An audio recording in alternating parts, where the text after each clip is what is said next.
Gosh. But enough about a pineapple under the sea. Let's see who's going to be getting pineappled in this next set. I hope it's on Dreamland. Oh, I hope so too. P2P with Gibus versus TLOC Denti. This is a nice little friendly rivalry between someone who's established and one of those up-and-comers. Gibus, for him, this is his first Smash game that he's been competitive in. Yes. And for Denti, however, he's been around the block.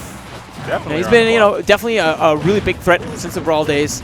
And look at him. We're actually already seeing exactly why. Gosh. 66% out the gate. In less than 10 did we seconds. nerf this character enough? I don't think so. I mean, but again, it comes down to what he can do in the late game. Look at the confidence, though. He's already feeling so confident. To go for that uppie at early percentages just showcases that he just feels like the control of this match is in his favor. But the one thing is he has Lucario at a high percentage, and he doesn't have as many KO options.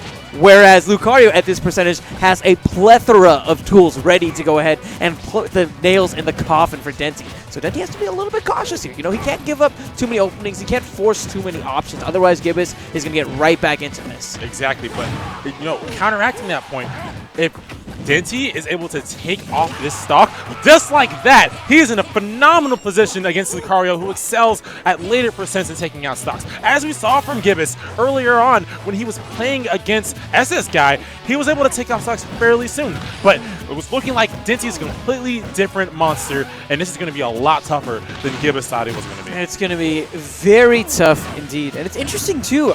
Traditionally, we'll be seeing actually Denti play as Sheik. But he's opting for a Luigi, I guess, instead, because he wants that early game presence more than anything else. And on top of that, Gibus kind of eats Sheik sometimes. Yes. Sheik being a pretty light character can get pretty decimated with some of the setups that Lucario does have on that character. Yes, definitely. Okay, so Denti actually lucked out in that last instance right there where he got the misfire. Because if he hadn't gotten the misfire, he would have had to jump down B, and he had a possible attempt of getting gimped by Lucario there. So that misfire definitely coming into play, key, saving him. And that was a very interesting interaction from Gibus with the fireball. He countered one, and then he hit through the other one. Very interesting stuff from these two players. Oh, yeah. It's always interesting, for sure. Well, we still have to worry about, I think, the back air from Gibus, right? Because it's, even though he doesn't have that full aura or rage, it's still a really strong option. Has that little bit of startup, but look at that right there. Great punish.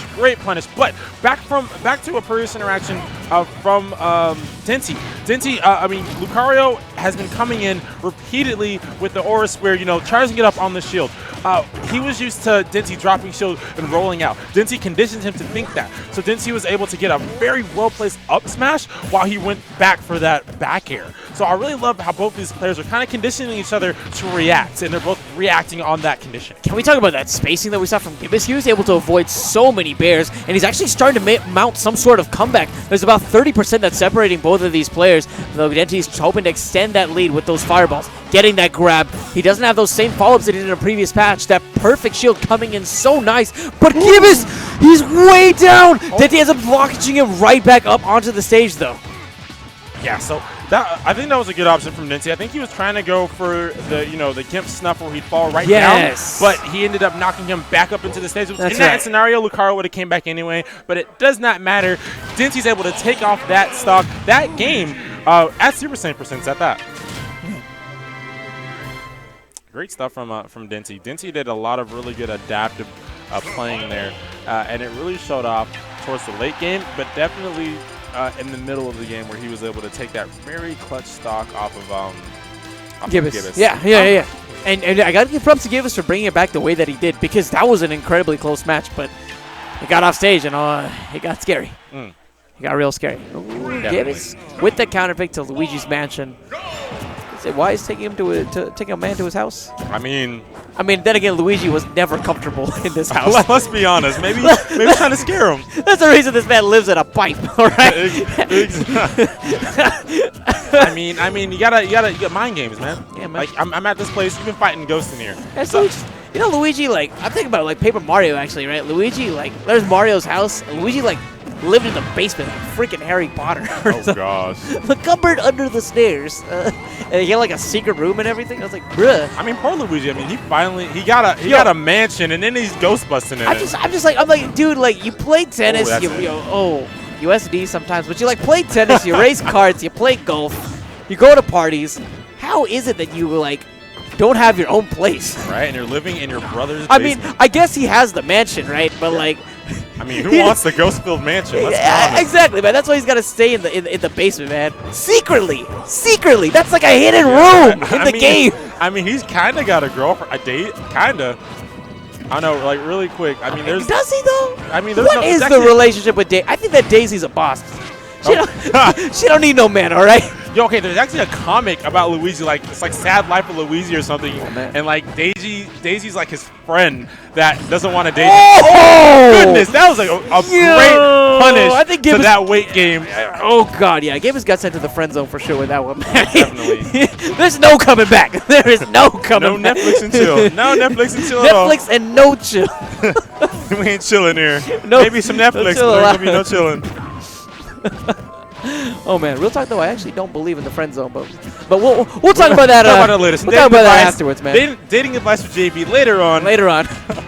You can catch that at 10. Oh wait, it's 10:35. Oh snap! Sorry, man. I mean, well, it's 10 o'clock somewhere. Yeah. Those rap jabs though.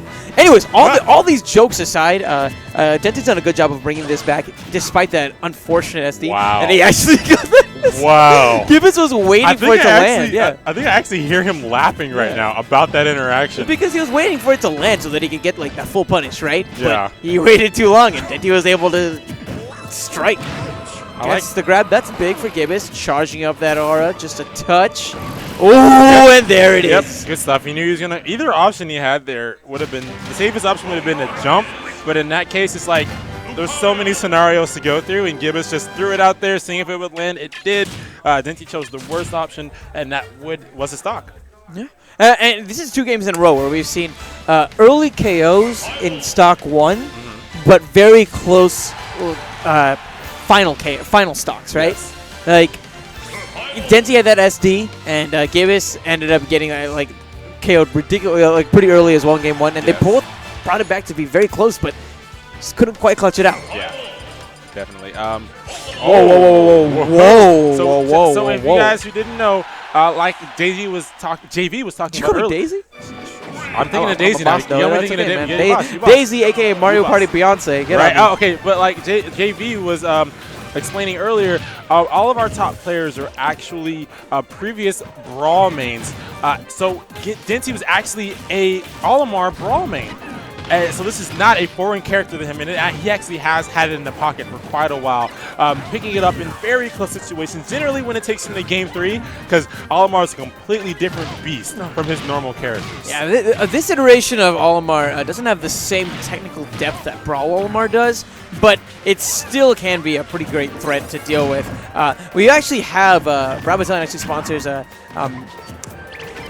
Army, right? And Army is a really, really good Olimar player, right? Those SM boys. Yeah, those SM boys, right? And it's all about utilizing your Pikmin properly, right? At the lower percentages, you can expect him to utilize Pikmin that have that dot damage, but when the percent starts climbing, you expect those purple Pikmin to come out because, man, those hits are insanely strong, especially with the back air.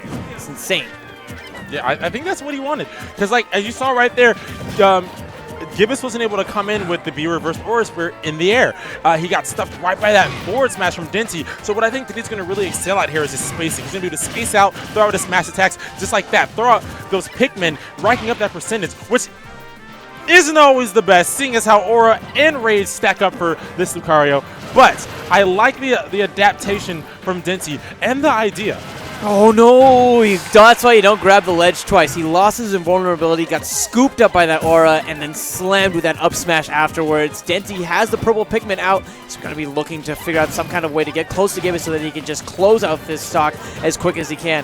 Gibus, the longer that he has this, is just going to be more and more of a threat. So looking for that dot damage is not what Denti needs. He needs to get in and smack him with one of those purple Pikmin. Yes, exactly. I love how these Pikmin are interacting with Gibus' Aura Spear, though. These Pikmin are coming in, and they're able to stuff out a fully charged Aura Spear, so it's really going to benefit Denti, who was falling prey to those Aura Spears in the previous games.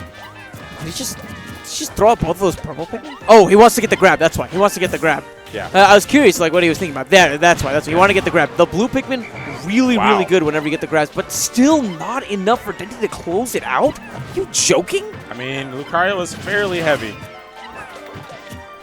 Okay, he has a purple Pikmin. A really well-placed forward smash with the purple Pikmin will definitely seal it. Actually, any kind of smash attack should kill right now. Up smash, finally doing it at 170%. Honestly, let's think about that for a second. Denti didn't get touched at all. No. Second stock. So he's in a perfect position right now. He's so good whenever he gets to play like this zone-oriented game, right?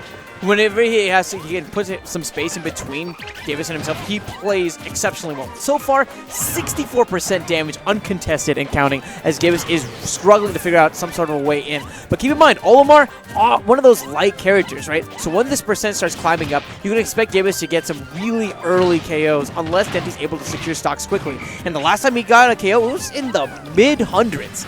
He has to be able to close out stocks way sooner than that if he hopes to go ahead and take this set. Yes, definitely. And what's even scarier, even though he's at this high percentage, once he gets to those high percents, that aura rage is kicking in.